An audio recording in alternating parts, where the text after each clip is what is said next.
जय शिवराय मंडळी. मी आता उभा आहे इंदुरीच्या किल्ल्यावर, अर्थात सरसेनापती खंडेराव दाभाडे यांच्या गडीमध्ये. छत्रपती शिवाजी महाराजांचे विश्वासू सेवक म्हणून त्यांची ओळख होती. खंडेराव दाभाडे यांच्यामुळे तळेगावच्या दाभाडे घराण्याचा नावलौकिक हा भारतभर पोहोचला. छत्रपती राजाराम महाराजांना जिंजीपर्यंत पोहोचवण्यात आणि तिथून परत पन्हाळा किल्ल्यापर्यंत आणून सोडण्यामध्ये त्यांचा मोठा हात होता. राजाराम महाराजांचे अंगरक्षक म्हणून त्यांनी जिंजी येथे काम पाहिलं होतं. पुढे सरदारांच्या कार्यक्षेत्राच्या वाटण्या झाल्यानंतर त्यांच्या वाट्याला बागलान आणि गुजरातचा प्रांत आला. 1719 मध्ये त्यांनी गुजरातवर स्वारी केली आणि मानगडमध्ये त्यांनी आपलं लष्करी ठाणं उभं केलं. तिथून त्यांनी मुघलांकडून चौथाई आणि खंडणी वसूल केली. सुरतेवरती खंडेराव दाभाडे यांनी एवढ्या स्वाऱ्या केल्या की मुघल सेना हवालदिल होऊन गेली.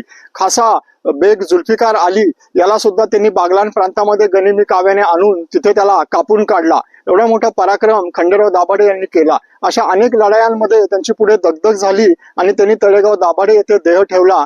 बनेश्वर मंदिराच्या शेजारी त्यांची समाधी आजही आपल्याला पाहायला मिळते. जय शिवराय.